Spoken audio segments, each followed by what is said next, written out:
Hello everyone, so we are continuing with chapter 11 in this video. To last point, we have calculated the order point in order to by looking into demand during lead time and the safety stock levels.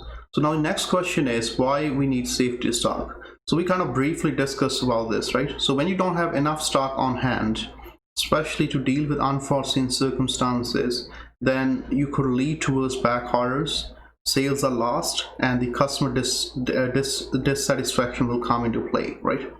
So which has overall impact on the profitability and the reputation of an organization, right? So in my experience, I have seen some of the fresh produce wholesalers in UK, so they keep up to 99% service level, so very high service level, but then you have issues with excessive inventories too. So it's just, again, it's a balance between what service level and how much inventories you want to keep in terms of safety stock, right? The next question is there a relationship between the order quantity, Q, and the number of stockouts? So as you decrease the order quantity, the number of stockouts or the exposure to stockout or the probability of stockout will increase, right? Part of the reason, as you're decreasing quantities, you are going to request for the inventories more often, right? And remember, whenever you ask to a supplier for the shipments, there's a lead time variation, there's a demand variation, which can lead to stockouts. In this simple hypothetical example, if you're reducing inventories by half, you're going to have 2 stockouts here, right? So this, as I said, is a hypothetical example, but we'll kind of work through one scenario to understand this concept. So in a nutshell, you decrease quantity. Yes, it's going to decrease the holding cost, but the probability of stockout increases, or the exposure to stockout increases, right? So from here, let's go to the worksheet. So we are at example 8 in your chapter 11 worksheet, which is last example. So again, in this case, we are given with a scenario where management can tolerate 1 stock out per year for a specific item, right?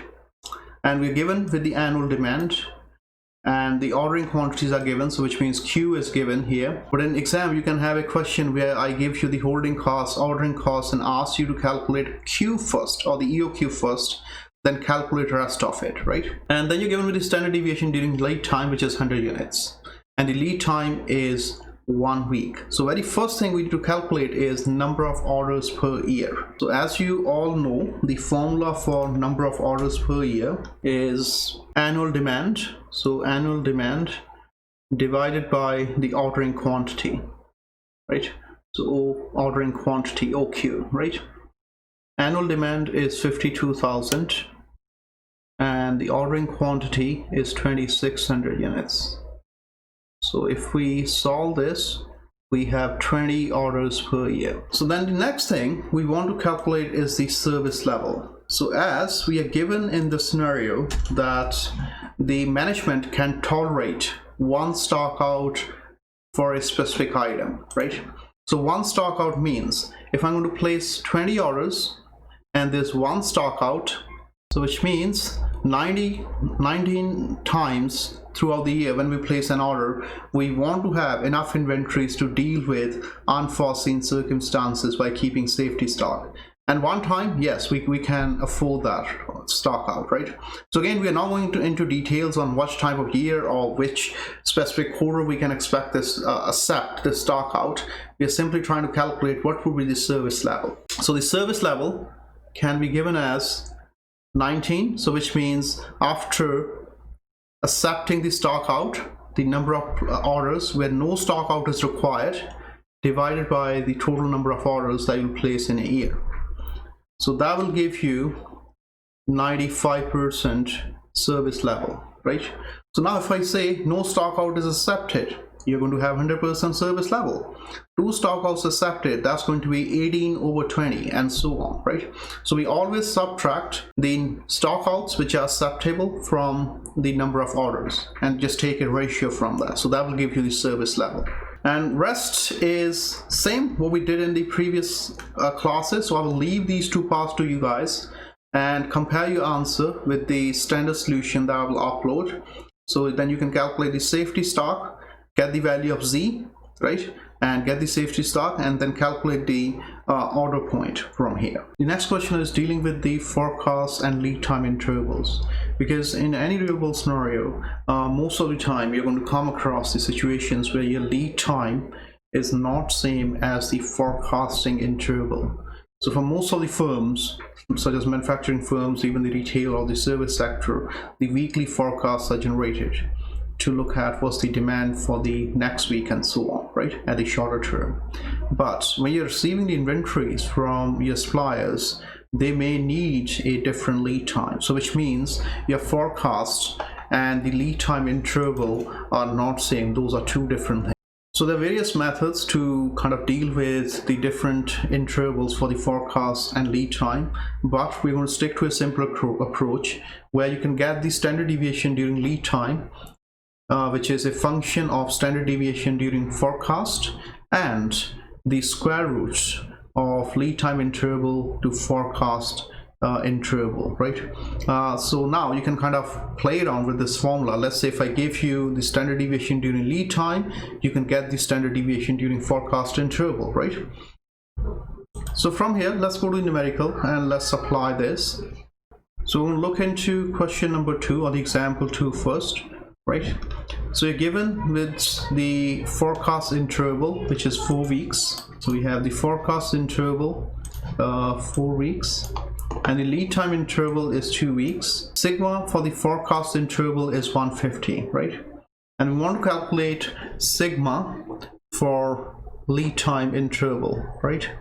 So we know that the formula is sigma for forecast interval multiplied by the square root of lead time interval over the forecast interval. So I mean, by looking at this equation, you can see if you increase the lead time interval, your standard deviation for the lead time interval is going to increase. So that's why it's very important to deal with your suppliers in order to reduce the lead time, or to improve your supply chains to reduce the lead time, so that we can reduce the variation, and hence we can reduce the safety stock that's required to deal with unforeseen circumstances, right?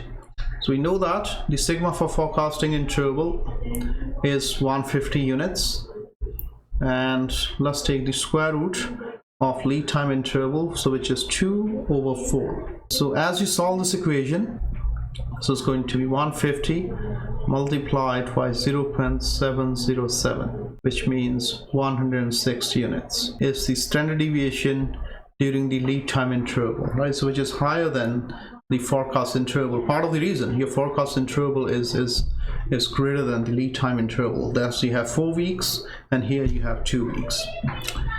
And you can also modify this formula in order to understand the impact when you reduce or increase the lead time. So on that, let's go to question number 1.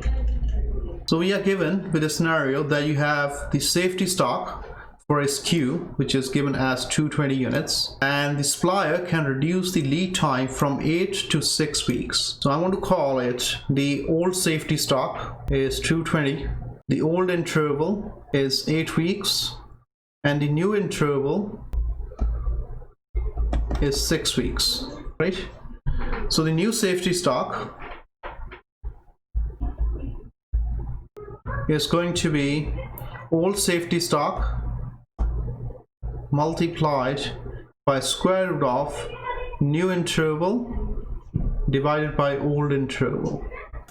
Let's plug these values in. So we have old safety stock 220 units, new lead time interval is 6, and the old is 8, right?